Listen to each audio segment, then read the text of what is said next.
돈신, 벌서스라고 있죠. 벌서스 돈신이라는 제목으로 말씀을 전하겠습니다. 재미있는 퀴즈로 한번 시작을 해볼게요. 돈이 영어로 뭐지? 머니.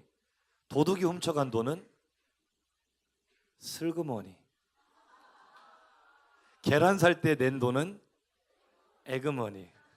생각만 해도 찡한 돈은 어머니. 아이들이 좋아하는 돈은 할머니. 아저씨들이 좋아하는 돈은 아주머니. 며느리들이 싫어하는 돈은 시어머니. 잘하네요. 하나도 재미없을 줄 알았는데 웃어줘서 고맙습니다. 좀 전에 우리가 인트로 영상을 봤는데 돈은 가장 가치 있게 쓸 때, 값어치 있게 쓸 때 그게 진짜 돈이다. 이 션이라는 가수가 하는 말 정말 마음을 울리죠. 근데 돈을 값어치 있게 쓴다는 게 쉬울까 어려울까? 왜 어렵지? 우리가 돈을 쓸 줄을 알아야 되는, 사실은 돈을 쓸 줄을 모르고 모으는 데에만 목적을 두고, 그러니까 돈 자체에다가 목적을 두고 살아가는 사람은 쓸 수 있을까 없을까? 없어요. 근데 우리가 그럴 때가 참 너무나 많다는 거죠. 돈 자체가 삶의 목적이 되어버린 거야. 그래서 많은 돈을 버는 것이 정말 중요한 일이고요. 그것을 과시하며 살고 싶은 욕망 누구에게나 있다 없다? 자, 여기서 우리가 돈 자랑하면 떠오르는 사람 누구 있습니까? 도끼 떠오릅니까? 바로 나오네. 도끼라는 연예인이 힙합하는 연예인이잖아요. 그렇죠? 도끼 유명합니까? 유명하구나. 나는 어느 날 갑자기 듣도 보도 못한 애가 나와가지고 돈 자랑을 막 하기 시작하는데, 제가 왜 이렇게 돈이 많아? 뭘 해가지고 이렇게 돈이 많은 거 놀라는데, 자, 돈 많아 보입니까? 없어 보입니까? 도끼가 참 희한해요. 자기 인스타그램, 페이스북에다가 자꾸 돈 자랑 글들을 올리는데, 다음 사진 보면은요, 이게 다 명품 시계잖아요. 한 시계 하나에 막 몇 천만 원, 몇 백만 원 하는 그런 시계들. 근데 나는 저 시계를 왜 4개씩 차고 다니까 잘 이해가 안 돼. 더 헷갈릴 것 같아. 해계가. 그치? 뭐 3개 시간을 맞춰놓고 다니나? 그건 잘 모르겠고요. 자, 시계 자랑하고 또 뭐 자랑합니까? 집안에 보면은 온갖 명품 액세서리들, 이거 TV에 나온 적 있죠? 본 친구들이 있을 거야. 이거 자랑하고요. 또 도끼가요, 사는 집을 보니까, 이야, 이게 여의도 자이 아파트랍니다. 60 몇 층이라나요? 어마어마하죠. 영화에나 나오는 그런 집에 살고 있더라고요. 또 주차장이니까 이 친구가 차가 어마어마합니다. 수억에서 수십억 하는 이 외제차가 벌써 4대. 이게 벌써 옛날이거든요. 야, 돈 많다 안 많다? 보면 어떤 마음이 들어요? 부럽다. 그렇죠, 부러워요. 그런데 이 도끼의 돈 자랑을 그냥 애기들 장난으로 만들어버리는 한 사람이 있습니다. 누군지 아십니까, 여러분? 스포츠 스타 중에 가장 많은 돈을 버는 사람이 누구일 것 같아? 네? 호날두가 제일 많이 벌 것 같아요? 마이클 조던? 아니, 현역 선수들 중에 호날두가 보니까 9위더라고요. 9위. 호날두가 1년에 벌어들이는 돈이 뭐 한 600억, 700억 되는데 9등이야. 그 위로 8명이 더 있는데, 놀랍게도 최상위권에는 어떤 종목일 것 같아요? 일단 농구라는 종목이 5위권 이상에 많이 포진돼 있어요. 농구 선수들 돈 엄청나게 받더라고요. 최고 1등, 2등은 다 복싱입니다. 복싱. 그 세계에서 제일 돈을 많이 버는 스포츠 스타는 바로 이 사람입니다. 보여주세요. 메이웨더. 5월의 날씨죠, 이름이. 5월의 날씨 형님이 돈이 얼마나 많냐면은 저게 우리나라 돈으로 현금 1억 정도 돼요. 현금 11억을 그냥 은행에 들고 가서 심심해서 그냥 저축하려고 들고 온 거예요. 집에 굴러다니는 돈을 이렇게 긁어 모았더니 한 11억 정도가 현금으로 나와. 놀라기는 아직 멀었습니다. 도끼는 정말 어린애야. 넘어가 보세요. 돈 자랑을 이렇게 하는 거다. 이게 메이웨더가 소유하고 있는 컬렉션의 일부입니다. 손목시계인데, 이 손목시계 가격이 얼마인 줄 알아? 여기 나와 있는 것만 누가 계산했는데 이게 70억이 넘습니다. 처음에 난 7억인 줄 알고 뭐 이렇게 비싸고 다시 계산해봤는데 70억. 손목시계 지금 몇 개야? 손목시계 한 20개 좀 넘는데 70억. 돈 자랑은 이렇게 하는 거구나. 도끼가 이거를 봐야 될 텐데. 넘어갑니다. 이게 뭐냐면요, 우리나라로 치면 스포츠 토토예요. 메이웨더가 스포츠 토토에 돈을 걸었는데 얼마를 베팅하는 줄 알아? 한 번에? 우리나라로 돈을 12억이 넘습니다. 복권 용지 한 장에다가 12억을 써내는 거야. 돈이 얼마나 많으면. 메이웨더의 집은 이 정도입니다. 여의도 자이가 문제가 아니고, 이분은 성에 살아요. 성에. 이분의 차자랑 한번 해볼까요? 차자랑. 이게 우리나라 돈으로 40억을 한다는 부가티 베이론에 이렇게 쭉 이게 외제차잖아. 근데 더 웃긴 거는 이게 메이웨더 5월의 날씨 형님의 화이트 컬렉션이야. 블랙 컨디션이 또 따로 있어. 블랙 컬렉션이 따로 있고 다른 색깔 종류별로 다 있대요. 옆 사람에게 인사합시다. 돈 자랑은 저렇게 하는 거구나. 우리 도끼가 이런 글을 좀 봤으면 좋겠어요. 근데 도끼 그 친구도 참 그 인터뷰를 봤는데 나 같은 사람도 꿈을 꾸면 할 수 있다는 것을 보여주기 위해서 돈 자랑을 한다고 하더라고요. 참 그게 괜찮았어요, 나름대로. 어쨌거나 우리가 지금 이 도끼나 메이웨더 5월의 날씨 형님의 이 돈 자랑을 보니까 우리 마음속에 뭉클하고 들어오는 감정은 뭐다? 부럽다. 여러분 중 혹시 이런 사람 있으니까 뭐 저런 걸 다 자랑하고 있어, 별것도 아니고 이런 사람 있습니까? 지금 여러분의 눈이 전부 다 눈이 그거 막 그 만화에 나오는 거 있잖아요. 달러로 변했어 지금 전부 다 눈이. 나도 저런 돈 좀 있어봤어. 그렇습니까? 근데 이런 우리 이런 세태를 보고 어떤 사람이 일침을 가했어요. 뭐라고 말했냐면은 그래 얘들아, 젊었을 때는 돈이 최고인 것 같고 돈만 준다면 뭐든 다 할 것 같지만 늙고 나면 돈은 니들이 생각하는 것보다 훨씬 최고다. 누가 여기에 댓글을 이렇게 달았어. 돈은 언제나 옳다. 이게 우리나라 우리가 지금 살아가고 있는 시대의 정신입니다. 배금주의라고 하죠. 만모니즘, 물질 만능주의. 돈이면 뭐든지 다 된다. 돈이 최고다. 이런 마음 우리에게는 있습니까, 없습니까? 있죠. 안타깝지만 누구도 부인할 수가 없어요. 돈이 최고인 거, 돈이 좋다는 거 누구나 다 알고요. 사실 우리나라도 그렇잖아요. 돈만 있으면 정말 심각한 죄를 짓고도 유전무죄, 무전유죄란 말이 괜히 나온 게 아니잖아요. 정말 좋은 변호사를 많이 해서 그냥 나오기도 하고요. 작은 죄를 지었어도 돈이 없으면 형벌을 받아야 되고요. 정말 우리는 돈을 최고의 가치로 여기는 것을 뛰어넘어서 돈이라는 존재를 아주 그냥 신처럼 떠받드는, 오늘 설교 제목이 처음이 그거잖아요. 돈신. 돈을 신처럼 여긴다 해서 돈신이야. 여사님에게 인사합시다. 너의 신은 누구니? 처음에는요, 사람이 돈을 사용하는 것 같지만 저렇게 메이웨더처럼 도끼처럼 돈이 많으면은요, 야 좋겠다, 돈 많이 쓰고 펑펑 쓰고 사니까 좋겠다 싶지만요, 나중에는요 돈이 사람을 지배를 합니다. 돈은요 우리에게 주인 노릇을 해요. 왕 노릇을 하고 주인 노릇을 하는데 이 돈이요 정말 폭군입니다. 돈이 얼마나 폭압적인지 몰라요. 그래서 돈 많으면 행복할 것 같지만 여러분, 돈 많은데 자살하는 사람 봤어요, 못 봤어요? 대기업 회장도 자살해요. 연예인도 자살해요. 우리는 평생 만져보지도 못할 돈을 펑펑 쓰고 다니는 그 사람들이요, 인생의 허무함을 느껴 스스로 목숨을 끊는 일들이 많다고요. 왜 그래요? 돈이 인생의 행복을 가져다 주니까, 못 가져다 주니까? 옆 사람에게 인사합시다. 돈은 행복을 가져다 주지 못한다. 돈의 폭력에 짓눌려 사는 사람은요, 많은 것을 가진 것 같지만 늘 불행해요. 늘 무엇인가 아무리 치워도 치워지지 않는 공허함을 가지고 살아갑니다. 오늘 본문에 등장하는 첫 번째 사람이 그랬어요. 자, 오늘 본문에 등장하는 첫 번째 사람, 이렇게 예수님께 질문합니다. 오늘 본문 18절 한번 화면 보고 읽어봅시다. 시작. 어떤 관리가 물어 이르되 선한 선생님이여, 내가 무엇을 하여야 영생을 얻으리이까? 아멘. 자, 이 어떤 관리라는 사람이, 이 사람의 스펙을 잠깐 살펴보자면 일단 이 사람의 직업이 뭐예요? 관리. 오늘날로 말하면 뭐야? 공무원. 공무원 되고 싶다, 안 되고 싶다? 되고 싶죠. 공무원이 어느 정도로 가치가 있느냐? 아침에 목사님이 서연이하고 잠깐 조금 이야기를 하는데, 우리 서연이가 원래 목표가 연세대였거든. 연세대 아니면 한국 애들 가겠다고 열심히 하는데 목사님은 그 꿈을 포기하지 않았으면 좋겠어. 근데 아침에 목사님한테 딱 오더니 하는 말이, 목사님 저 꿈을 포기하려고요. 왜? 그랬더니 공무원 될 거예요. 그런 거야. 그러니까 공무원은 연세대하고도 바꿀 정도의 가치가 있다는 거예요. 오늘날 시대에. 대단하다, 안 대단하다? 여러분, 공무원 됐으면 좋겠다는 사람 손 한번 들어보세요. 반짝반짝. 아직 뭐 현실 감각이 좀 없구나. 나중에 너희들 대학 졸업하면 전부 다 공무원 시험 준비하고 있을 거야. 이게 우리나라 현실이죠. 정말 씁쓸한 현실이죠. 좋은 현실은 아닌데, 공무원인데 그냥 우리가 생각하는 그런 공무원이 아니라 이때 말하는 관리라는 것은 어떠한 권세를 부릴 수 있는 굉장히 고위직에 있는, 우리나라 말하면 고위 공무원이라고 할 수가 있어요. 그런데 이 사람은 또 돈이 많아요, 적어요? 부자야, 부자. 근데 마태복음에 보니까 심지어 이 사람은 청년이라고 표현이 돼 있어. 나이가 젊어 많아.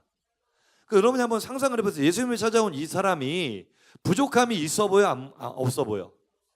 젊죠, 돈 많죠, 명예 있죠, 직업 탄탄하죠, 권세 있죠. 모든 걸 다 갖췄어, 안 갖췄어? 모든 걸 다 갖추고 있는 이 사람이 예수님을 찾아와서 직접 자기 발로 예수님을 찾아와서 물어보는 첫 번째 질문이 뭐냐? 다시 한번 화면 보고 이 사람이 지금 마음속에 있는 근심 걱정이 뭐예요? 뭐에 대한 걸 질문하고 있어? 자, 이 질문을 가만히 묵상을 해보세요. 여러분이 언뜻 생각하고 이 사람의 스펙을 생각해 볼 때는 부족함이 없을 것 같은데 나도 그런 인생 한번 살아봤으면 좋겠다. 부러움의 대상인데 이 사람의 마음속에는 지금 뭔가 모를 억눌림이 느껴져요? 안 느껴져요? 느껴지죠. 질문에서 느껴진다 안 느껴진다?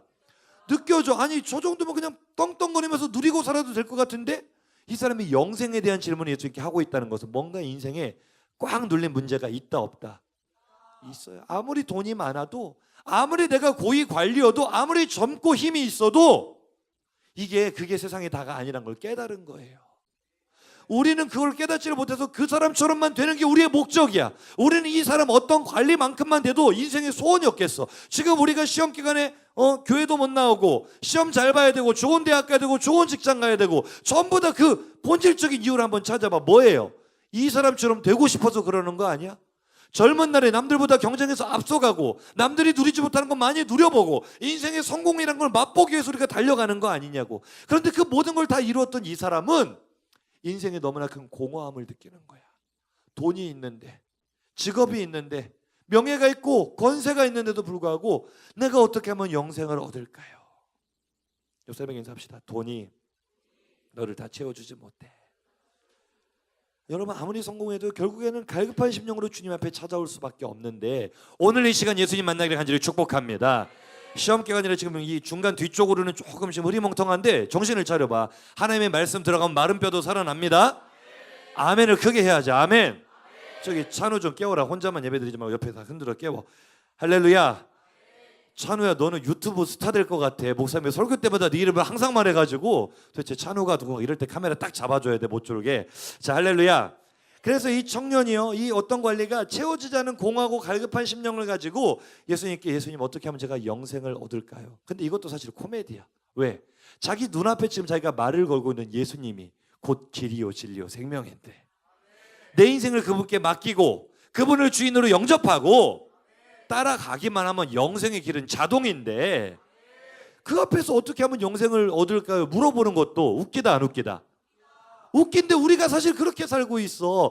영생의 길이 오늘 이 시간에서 선포되고 있는데 그렇게 닫지 못하면 어떻게 하냐고. 예수님에게 인사합시다. 어리석은 자가 되지 말자. 근데 우리 예수님이 너무나 친절하게 또 답을 해주세요. 어쩌여 네가 나를 선한 선생님으로 부르냐라고 물어보시면서 영생의 길? 너 모르는 거 아니잖아. 살인하지 말라, 도둑질하지 말라, 계명이 주어졌잖아. 계명을 지켜라 라고 영생의 길을 가르쳐 주시네요. 그랬더니 이 청년, 이 어떤 관리의 대답이 가관입니다. 뭐라고 대답합니까? 오늘 본문 21절 화면 보고 큰 소리로 시작. 이것은 내가 어려서부터 다 지켰나이다. 할렐루야. 아, 나 이거 읽다가 시험 들 뻔했어. 짜증나가지고. 아니 왜냐면은 뭐 이런 진짜 엄친아가. 아니 보세요. 젊죠, 돈 많죠, 직업 짱짱하죠, 응? 명예 있죠, 권세 있죠. 모든 걸 다 갖춘 엄친한데 세상에 신앙생활까지 잘해? 짜증난다 안 짜증난다? 모든 걸 다 갖췄어. 부족함이 하나도 없어. 계명을 지켜라 예수님 말씀하시는데 그 앞에서 저 다 지켰는데요. 어렸을 때부터 다 지켰는데요. 야 이거는 인간이라고 할 수가 없어. 인간미가 느껴지지 않아? 그래 안 그래? 좀 한번 생각을 하면서 설교를 들어보세요. 내가 성경 읽다가 시험 들었다니까. 뭐 이런 인간미가 느껴지지 않는 알파고 같은 인간이 있을 수가 있냔 말이야. 모든 걸 다 지켰대. 할렐루야. 그런데 참 희한하죠. 모든 것이 완벽해 보여. 엄친하라고. 그런데 그의 마음에는 해결되지 않은 문제가 있다 없다? 이게 인생이란 말이에요. 아무리 우리 눈으로 볼 때는 빈틈이 하나도 없는 알파고 같은 그런 인간미가 안 느껴지는 사람인데도 불구하고 해결이 안 되는 문제가 있으니까 예수님께 온 거 아니야. 이때 예수님께서 그의 상태를 딱 보시더니 정확한 진단을, 진짜 본론 여기서 나오는 거야. 정확한 진단을 내려주시는데 그 진단이 뭐냐? 한번 읽어보죠. 오늘 보면 22절입니다. 화면 보고 한번 입을 벌려서 소리를 내서 읽어봐야 돼. 읽어봅시다. 시작.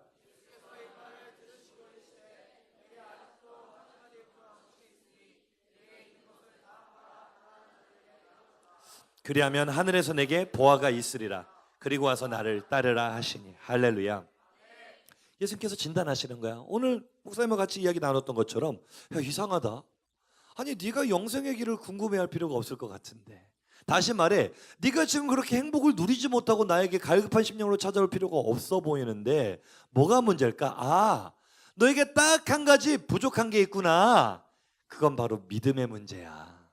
네가 지금 영생의 길을 궁금해하고 있잖아. 영생은 믿음으로 얻는 거야. 믿음이 뭔지 가르쳐 줄게. 잘 들어봐. 믿음, 너 이제 진짜 믿음 가지고 나오면 될 것 같은데 너 나를 따라오면 될 것 같다. 아멘 좀 크게 해봐라 얘들아. 너 나 따라오면 영생의 길을 얻을 것 같다. 근데 나를 따라오려면은 전제 조건이 한 가지가 있는데, 너에게 있는 소유를 다 팔아서 가난한 사람들 나눠주고 그 다음에 나를 따라와라. 할렐루야. 여러분, 예수님이 요구하시는 믿음은 언제나 동일합니다. 우리 계속 이제 귀에 못이 박히도록 들어서 암송이 돼야 돼. 마태복음 16장 24절. 이 정도 이제 여러분 외워야 됩니다. 마태복음 16장 24절 시작.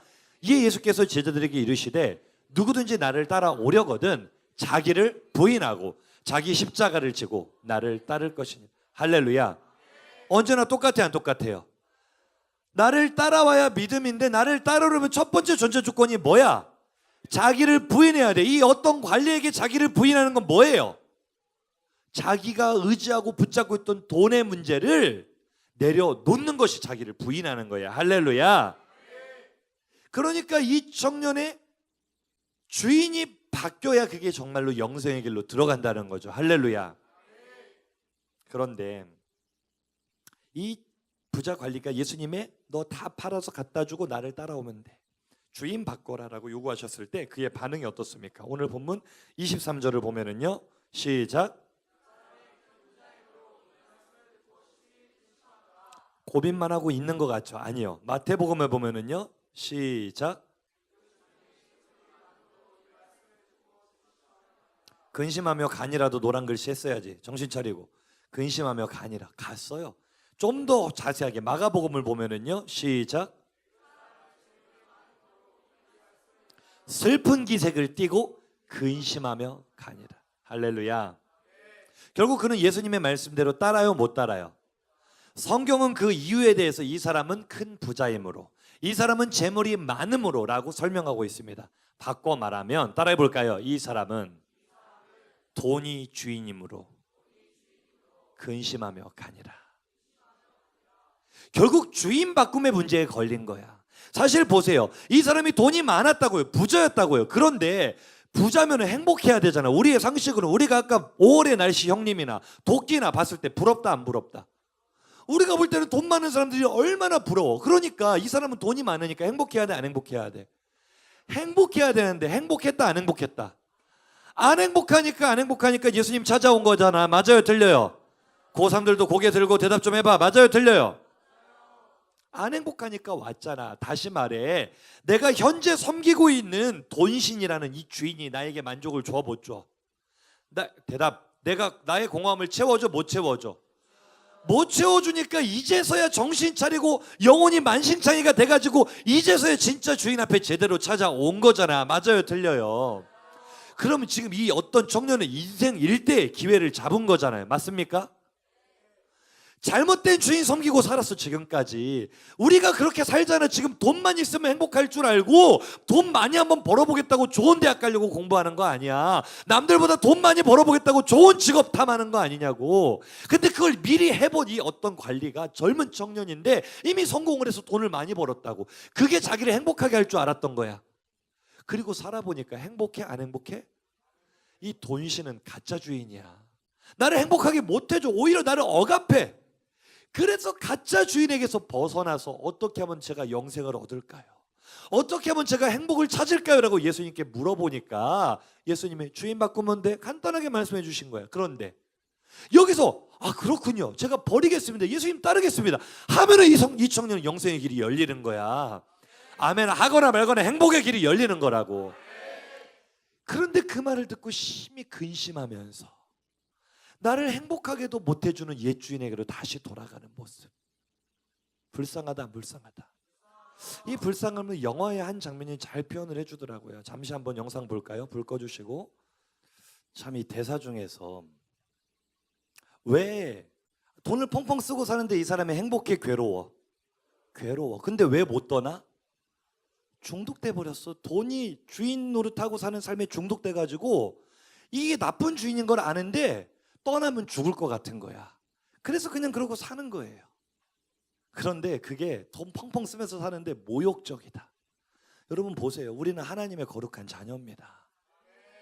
아멘 하는 사람은 하나님의 자녀인가 보다. 우리는 이 땅에 하나님의 나라를 일으키는 하나님의 자녀인 줄로 믿습니다. 하나님의 자녀의 신분을 버리고 돈신을 섬기면서 산다니까. 돈의 노예처럼 살아. 돈의 노예처럼. 요즘 세상을 보세요. 돈이면 못할 일이 뭐가 있어. 돈 때문에 보험금 달려고 사랑하는 가족들에게 수개월 동안 밥을 먹을 때마다 청산가리를 조금씩 타가지고 가족을 죽인 그런 뉴스 봤어요? 안 봤어요? 이게 지금 하루 이틀 일어나는 일이 아니야. 예수 믿는 사람도 별반 다르지 않아요. 우리가 사람은 죽이지 않지만 돈 준다면 못할 일이 뭐가 있어. 만약에 지금 평화광장 나가는 사람들에게 전부 다 5만 원짜리를 엄청나게 뿌립니다. 아무나 나가도 대충 훑어도 전부 다 오늘 한 1,000만 원 정도는 가져올 수 있습니다라고 홍보를 때렸다고 해봐. 이 시간에 이 자리에 와 있겠어? 거기 가서 돈 줍고 있겠어? 너무 직설적이지만 우리가 지금 그렇게 살아요. 돈의 노예로 살아. 돈의 노예로. 돈신을 섬기면서 산다고. 근데 그 삶이 행복하다 불행하다? 불행해. 불행한데도 못 끊어. 왜? 죽을까 봐. 예수님에게 인사합시다. 안 죽어. 살아. 마귀가요. 사실 오늘날 우리가 여러 가지 우상들이 있지만 가장 본질적인 건 돈이야. 돈. 예수님에게 인사합시다. 돈신이 제일 위험한 우상이다. 여러분 다 돈 사랑해요. 돈 좋아해. 그러면은요 필연적으로 믿음에서 떠나게 돼 있어요. 믿음 못 가져요. 왜냐면은요 디모데전서 6장 10절 한번 보세요. 시작. 일만하게 뿌리가 되나니 이것을 탐내는 자들은 미혹을 받아 믿음에서 떠나 많은 근심으로서 자기를 찔러도다. 어떤 사람은 목사님 제가 돈 많이 벌고 돈 좋아하는 게 죄입니까? 저는요 돈도 좋아하고 하나님도 잘 섬길 자신이 있어요. 예수님에게 인사합니다. 착각이다. 예수님이 말씀하셨어요. 마태복음 6장 24절입니다. 시작. 두 주인을 섬기지 못할 것이니 혹 이를 미워하고 저를 사랑하거나 혹 이를 중히 여기고 저를 경히 여김이라. 너희가 하나님과 재물을 겸하여 섬기지 못하느니라. 할렐루야. 돈 사랑하면 하나님 사랑한다고? 못해. 그런 거 없어. 예수 믿는다고 모태신앙이라고 예수 오래 믿었다고 하지만 목사님이 조금 오늘 이렇게 너무 지적해서 미안해요. 그런데 이렇게 자꾸 이렇게 쏘아붙이는 설교는 하고 싶지 않지만 고개 들고 잘 들어. 지금 중요한 설교야. 현실이니까 말을 할게. 내가 매주마다 우리 고등부에서 올라오는 헌금 한 사람 한 사람 그 기도제목 읽어주면서 기도하는데 마음이 정말 아플 때가 많아. 아니 우리 고등부에 출석하는 숫자가 몇 명인데 11조 생활이 이렇게 엉터리야. 정말 황당할 때가 너무나 많아. 11조 주일헌금조차도 황당해. 한번 보자. 매주 주일헌금 하는 사람 손 한번 들어보세요. 카메라 다 찍어. 지금 빨리 손 높이 한번 들어. 사람을 찍으라는 게 아니라 비율을 보라는 거. 손 높이 한번 들어보세요. 손 높이 한번 들어. 매주 주일헌금을 한다. 손 내리고. 내가 언젠가는 말해야지 했는데 진짜로요. 진짜로. 아니 이게 민감한 얘기일 수 있어요. 그런데 여러분 앞으로 평생 신앙생활하면서 기억하세요. 헌금 설교 하는 목사가 좋은 목사입니다. 이거는 욕먹을 각오하고 하는 이야기거든요. 내가 목사 아들로 살면서 너희만한 중고등학교 때 제일 많이 친구한테 들었던 스트레스가 뭔 줄 알아? 맨날 나한테 물어봐. 야, 교회에서 니네 교인들이 헌금하면 그거 니네 아빠가 다 가져가지. 내가 그랬으면 좋겠다. 그랬으면 내가 이렇게 찌질하게 가난하게 살겠냐? 아니요. 지금도 종교인 과세가 뜨거운 감자인데 저는 종교인 과세 찬성해요. 그리고 이미 세금 내고 있어요. 목사님은. 우리 교회 목사님들이 이미 다 세금 내고 있어요. 예전부터. 사람들이 뭘 잘 모르는데 종교인 과세를 해가지고 그래도 목사님은 극빈층은 아닌가 봐. 세금을 내야 되니까. 내야 될 돈이 많지는 않지만 극빈층은 아니니까 내기는 내라. 지금 사람들이 정말 오해하는 게 세금을 낼 정도로 수입이 되는 목사님은 진짜 없습니다. 전체 5%도 안 될걸요. 90% 넘는 목사님들은 생활보호 대상자 수준 그 이하의 삶을 살아요. 뭘 좀 알고 말해야지. 그 사람들 과세하기 시작하면 국가가 그 사람들 복지 책임져야 돼요. 배보다 배꼽이 더 커져. 정부가 그걸 몰라서 과세를 안 했을까? 진짜로 내가 뭐 타종교를 비난하자는 건 아니지만 진짜로 불투명한 데는 절이지, 절. 절이 무슨 수입 내역을 공개하기를 해, 무슨 회계 이런 우리같이 공동의회에 있기를 해, 뭐를 하기를 해. 그 사람들은요, 여러분 잘 모르지만 조그만 절도 1년에 돌아가는 금액이 100억대 가까이 돼요. 잘 모르죠. 뉴스 매스컴이 교회만 저렇게 까서 그렇지 우리 스님들은요, 우리 교회는 그래도 말로 싸우고 멱살 잡고 싸우잖아. 많이 싸우면 그것도 참 부끄러운 일이지만 하나님 앞에서. 우리 스님들은요, 조폭 동원해서 쇠파이프 들고 싸워요. 여러분 그런 거 알고 있어요? 그 얼마나 이권이 많이 개입이 돼 있는데 절이. 생각해보세요. 우리나라 웬만한 국립공원도 전부 다 절이 출입 입장료 받아요. 그 돈이 다 어디로 갈 것 같아? 불국사가 2년 전까지 전부 다 현금으로만 출입 그거 받았다고요. 그게 얼마가 될 것 같아요, 돈이? 그거 뭐 내용 공개됩니까? 그러니까 사람들이 이게 영적인 거예요. 물론 교회가 잘못하는 거 욕해야 돼요. 목사님도 교회 비판 많이 합니다. 교회가 잘못하는 건 잘못하는 거죠. 그런데 아주 일부 몰지각한 목사님들이 잘못하는 걸 가지고 교회 전체가 도둑놈인 것처럼, 내가 어제도 뉴스 댓글을 목사님 댓글 전부 다 읽어보는 거 알죠, 여러분? 목사님 댓글이 1000개가 되든 몇백 개가 되든 다 읽어보거든, 관심 있는 기사. 왜냐면 그래야 사람들이 요즘 무슨 생각을 가지고 사는가 공부가 돼. 사람 공부하려고 댓글 읽는 거야. 제가 기가 차고 이거 없어서 대부분의 사람들의 생각이요, 예를 들어 우리 목포 사랑의 교회가 1년에 잘은 모르겠지만 이 예산이 한 50억 이상이 돼요. 그럼 사람들의 생각 수준은 50억 중에 한 40억은 백동조 목사님이 가져간다고 생각을 하는 거야. 제정신이 아니야. 교회가 뭔지, 이 교회의 재정 규조 그 시스템이 어떻게 돼 있는지 세례교인 이상이면 누구나 다 참석해서 다 공개해요. 다 공개. 여러분이 세례 입교 이상 받은 친구들 많이 있잖아요. 대부분이잖아요. 고등학생들도. 그죠? 심지어 중학생까지도 세례 다 줘요. 그죠? 중학교 2학년 이상은. 여러분이 관심이 없으니까 그렇지, 우리는 때마다 분기별로 전부 다 공동회에 재직해가지고요, 전부 다 여러분 들어가게 하면 전부 다 용지 줘요. 거의 보면은 여러분이 장지원 목사님이 한 달에 사례를 얼마를 받는지, 손유셉 목사님 연봉이 얼마인지 다 알 수 있다 없다? 교회같이 투명한 데가 없어요. 교회같이. 근데 사람들이 오해하면서 목사가 돈독이 올라가지고 헌금하라고 한다. 아니, 니들이 헌금하면 그게 내 주머니로 들어오냐고. 월급쟁이 직장인하고 똑같아요. 정해져 있어요. 정해져 있어요. 옆 사람에게 인사합시다. 오해하지 말자. 아니, 뭘 아무것도 모르는 사람들이, 목사들이 막 돈 벌고 싶어가지고 헌금 내라 뭐 해라 한다고 하는데, 아이고 답답해서 옆 사람에게 인사합시다. 너 복 받으라고 그런다. 그런데요, 이제 여기까지 인트로는 끝내고 본론을 말할게. 헌금 생활을 왜 이렇게 해? 옆 사람에게 인사합시다. 너 왜 그러니? 혹시 그 초등학교 때까지는 엄마가 헌금하라고 돈을 주셨는데 지금은 안 줘서 내 용돈을 내는 게 아까워서 그렇다면 그게 바로 돈신이라고. 돈신. 옆 사람에게 인사합시다. 너의 신은 누구니? 11조 하는 사람 손 한번 들어봐. 11조. 손 높이 들어. 11조. 이야, 손 내려보고 옆 사람에게 인사합시다. 대단하다. 중의적인 표현이야. 옆 사람에게 대단하다 너. 신앙생활을 참 재밌게 하는 분들이 많아요. 구제헌금도 하고 성교헌금도 하고 건축헌금도 하고 주일헌금도 안 빼먹고, 그런데 11조만 안 해. 진짜다 가짜다? 잘 들으세요 여러분. 지금 목사님은 예수 제대로 믿는 법을 가르쳐주는 거야. 졸지 말고 옆 사람 졸면 깨워. 지금 따라합시다. 11조 없는 헌금은 가짜다. 다시 한번 옆 사람에게, 하나님이 거지냐? 하나님이 여러분의 그 코 묻은 돈을 원해서 11조 하라고 할까요? 은도 내 것이고 금도 내 것이라 성경에 써 있어요. 하나님이 돈이 필요합니까?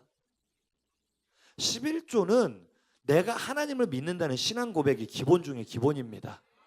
하나님, 나에게 노동력을 주셨고 직업을 주셨고 나에게 살아있는 생명을 주셔서 내가 살아갈 수 있고 활동하고 경제활동하는 모든 것을 다 하나님이 주신 겁니다.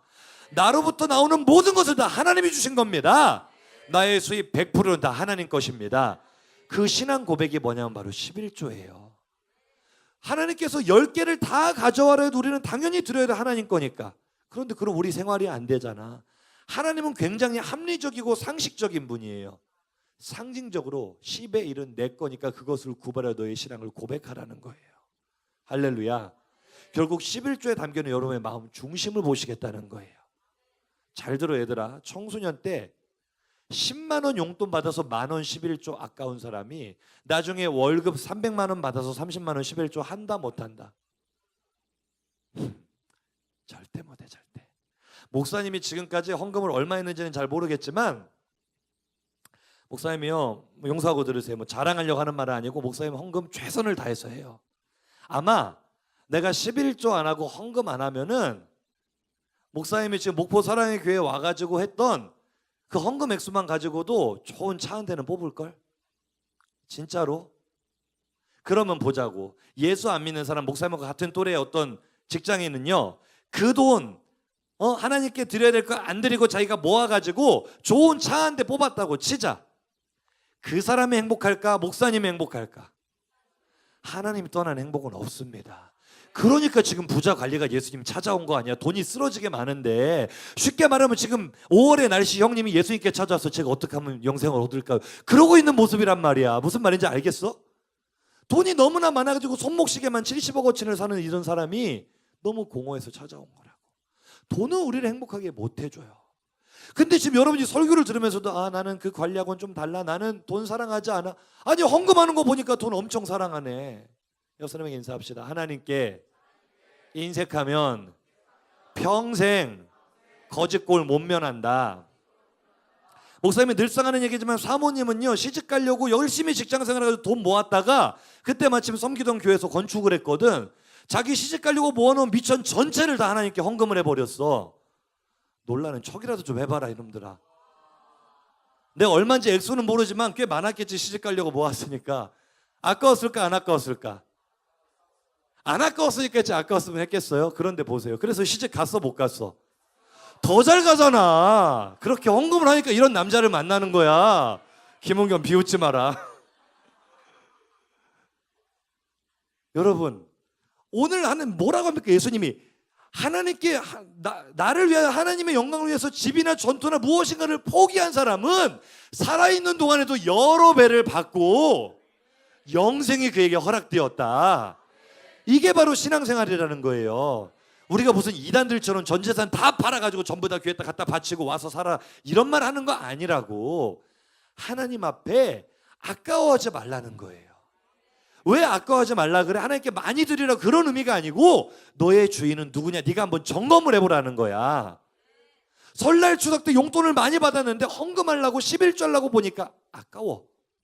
이거요, 자기 돈신을 섬기는 겁니다. 돈신을 섬기는 거, 하나님을 섬기는 게 아니고. 여러분에게 인사합시다. 헌금이 아깝니? 하나님께 드리는 게 아깝니? 따라하세요. 그러면 너 하나님 믿는 거 아니야. 돈신 믿는 거야. 그래서 주님 우리에게 말씀하시죠. 믿음은 주인을 바꾸는 거다. 돈신 버리고 예수 주인으로 삼아라. 그것이 바로 우리의 믿음인 줄로 믿습니다. 오늘 이 어떤 관리 이야기 바로 다음 장에는 또 다른 한 사람이 등장하는데 그의 이름은 삭개오예요. 그런데 이 삭개오는 좀 전에 어떤 관리와 비슷한 면이 참 많은 사람입니다. 누가복음 19장 2절은 그 사람을 이렇게 소개하죠. 한번 읽어봅시다. 시작. 당시 사회의 세리는요, 자기가 거둬들여야 될 액수보다 훨씬 더 뻥튀기한 금액을 백성들에게 고지를 해서 자기의 부당 이득을 취하는, 동족의 피를 쪽쪽 빨아먹는 아주 악질적인 인간들. 그래서 당시 사회에서 가장 사람을 낮잡아보고 얕잡아보고 내리깔고 무시하고 멸시천대하는 대명사가 바로 세리와 창녀들이었어요. 그러니까 몸을 팔아서 성적인 그런 일들로 돈을 버는 여인들이나 세리는 동급으로 취급할 만큼 굉장히 무시당하는 그런 직업. 근데 그 중에서도 세리장이야. 그러니까 욕 많이 먹었다, 조금 먹었다. 아마 삭개오는 오래 살았을 거야. 욕을 진짜 많이 먹어가지고. 욕을 엄청나게 먹으면서도요, 오로지 돈에 미쳐가지고 욕을 먹거나 말거나 돈을 위해서 일평생을 바쳤던 사람이 바로 삭개오야. 그런데 그가, 시간이 없으니까 빨리빨리 지나갈게요. 예수가 어떤 사람인가 보고 싶었잖아. 그냥 보고 싶었던 게 아니고 나무 위로 올라갈 정도로 체면이고 뭐고 다 집어치우고 나 예수님 꼭 만나야 되겠다라는 간절함이 있었다는 거. 지금 어떤 관리하고 상태가 비슷하다 안 비슷하다? 비슷해요. 평생 돈을 위해 살아왔고 돈신을 섬기며 살아왔고 돈만을 바라보며 살아왔는데 그 마음의 상태가 너무나 공허하고 갈급한 거야. 예수님을 꼭 만나야 되겠는 거야. 아주 비슷한 상태로 예수님을 만났는데 예수님을 딱 만난 순간 이제 삭개오가 돌 무화과나무 위에 올라갔을 때 예수님과 삭개오 운명적인 만남이 딱 이루어지잖아요. 이때 누가 시키지도 않았어. 물론 뭐 성경에 생략됐는지는 모르겠어. 예수님이 부자 청년하고 똑같이 너 나를 따라오면 좋겠다 삭개오야. 근데 나 따라오려면은 네 재산 팔았으면 좋겠어. 전부 다 가난한 사람 나눠주고 너 나 따라라. 같이 말씀하셨을 수도 있어요. 그런데 본문의 정황으로 보자면은 아무 말씀도 안 하셔서 그냥 내가 오늘 네 집에 유하여야 되겠다. 삭개오가 기분 좋아서 예수님 모시고 가서 제일 처음에 하는 말이 뭡니까? 스스로 자발적으로 하는 말. 바로 오늘 19장 8절입니다. 한번 읽어봅시다. 시작. 주여 보시옵소서. 내 소유의 절반을 가난한 자들에게 주겠사오며 만일 누구의 것을 속여 빼앗은 일이 있으면 내 갑절이나 갚게. 할렐루야. 삭개오는 자기 전 재산을 포기를 해버렸어요. 목사님 절반이잖아요. 아니 생각을 해봐 얘들아. 세리가 뭐 하는 사람이야? 속여가지고 돈을 재산을 모은 사람이야. 자기가 모은 재산 중에 안 속인 게 있다 없다. 한마디로 이거는 자기가 가진 것보다 더 갚아야 되는 상황이야. 완전히 알거지 빈털터리가 되는 거야. 주인 바꿨어요 안 바꿨어요? 이게 바로 믿음인 줄로 믿습니다. 비슷한 상황, 비슷하게 똑같이 돈신을 섬기고 살았던 두 사람, 마음의 갈급함이 일어서 예수님을 찾아왔던 두 사람. 그런데 반응은 전혀 달랐어요. 여전히 그 옛날 신 주인을 바꾸지 못해 근심하며 돌아가는 한 사람과 기쁜 마음으로 내가 진짜 주인을 만나니까 돈신은 아무것도 아니야. 이 돈신이 나를 지켜주는 게 아니거든. 나를 행복하게 해주는 게 아니거든. 내 미래를 보장해 주는 게 아니거든. 영생의 문제는 더욱더 조금 더 터치할 수 없는 무능력한 신도 아닌 아무것도 아닌 그 돈신 버려버리고 나의 주인은 오직 예수 그리스도, 나를 위해 십자가에서 피 쏟으신 나의 주인, 나의 왕 예수님을 주인으로 삼으면 나를 행복하겠구나. 얼마든지 버릴 수 있는 거예요. 할렐루야. 여러분에게 전 재산 다 버리라고 안 하니까 걱정하지 말고 여사님에게 한번 물어보시다. 얼굴이 왜 그래? 삭개오는 진짜 돈신의 세계로 들어온 거죠. 이게 뭔 말이냐? 돈신 한번 띄워주세요. 오늘 설교 제목이기도 한데 먼저 섬겼던 신은 누구였어?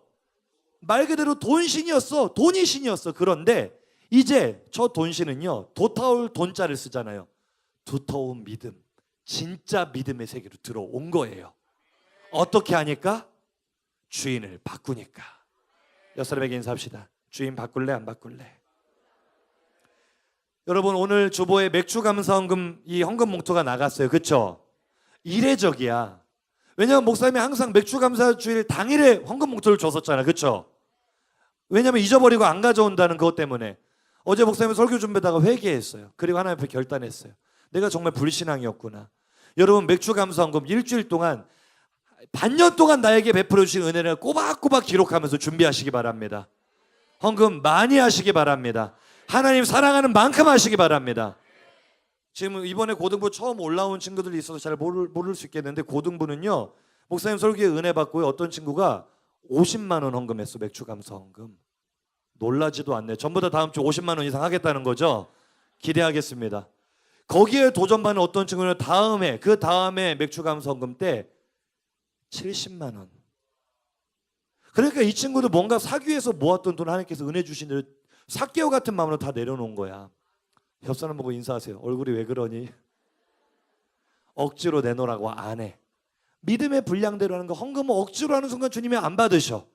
중요한 건 자기 자신을 점검해 보라는 거예요. 헌금 액수도 자기가 정하는 거예요. 초등학교 1학년 때도 주일 헌금 1,000원, 고등학교 1학년 때도 주일 헌금 1,000원. 아이고, 하나님은요 하나님을 많이 사랑하는 사람에게 더 많은 복을 주십니다. 사모님 복 받은 거 봐. 완전히 사모님 시집 잘 가가지고 완전 용됐잖아. 그치? 아무도 동의를 안 하지만 목사님 보세요. 목사님도요 사실 목사 아들로 살았지만 믿음 없었어요. 돈 아까웠다. 그런데 내가 정말 은혜 받았을 때 깨달은 것 중에 하나가 정말 하나님께 아낄 것이 아무것도 없구나. 예수님은 날 위해 십자가에서 생명까지도 쏟아주셨는데 내가 가진 돈 몇 푼 이거 아껴서 될까? 할렐루야. 좀 귀 좀 열고 들어봐요. 목사님 복 받은 것 같아 못 받은 것 같아? 부끄럽지만 목사님이요 하나님 앞에 드리는 거 정말 아끼지 않으려고 노력 많이 해요. 지금도 목사님 헌금 정말 열심히 해요. 근데 누가 보면 웃을 거야. 아니 빚이 몇 천만 원인데 학자금 때문에 그 돈 있으면 빚이나 갚지. 아니 근데 생각이 다른 거예요. 가치관이 다른 거예요. 빚은 이자랑 같이 계속 조금씩 갚아가기만 하면 되는 거고 감옥만 안 가면 되는 거 아닙니까? 그래요 안 그래요? 신용 불량자만 안 되면 되잖아요. 정직하게 이렇게 계속 그거 한 번에 갚을 필요가 뭐 있어? 돈 생기면 헌금해야지. 아무도 안 하면 나만 복 받을게 그러면. 목사님은 맥주 감사, 추수 감사 기다려줘요. 하나님께 감사하고 싶어서. 한 해 동안 반년 동안 베풀어 주신 은혜가 감사해서 절기가 돌아오기를 기다린다고. 좀 이런 거 좀 배워보세요. 할렐루야. 여러분 주인이 누구입니까? 시간이 많이 갔는데 이 노래 들려주고 마칠게요. 하나님께서 여러분에게 불러주시는 노래야. 어떤 여러분에게 돈신과 사랑에 푹 빠져버린 여러분에게 주시는 노래. 제목은 원래 오늘 설교 제목이었습니다. 돈이 그렇게도 좋냐 이 멍청이들아 라는 노래 들어보겠습니다. 여러분 인사합시다. 돈신 따라가면 망한다. 하나님은 여러분과 사귀고 싶어 하십니다. 진짜 믿음으로 들어오라고 초청하십니다. 믿음은 주인 바꿉니다. 이제부터는 여러분 헌금 생활이 달라지기를 축복합니다. 하나님 앞에 거지 적선하듯이 넣지 않았으면 좋겠어요. 정성껏 일주일 중에 주중에 미리 준비하고 감사의 제목 적고 이름 적고 그렇게 하나님께 정성껏 드렸으면 좋겠습니다.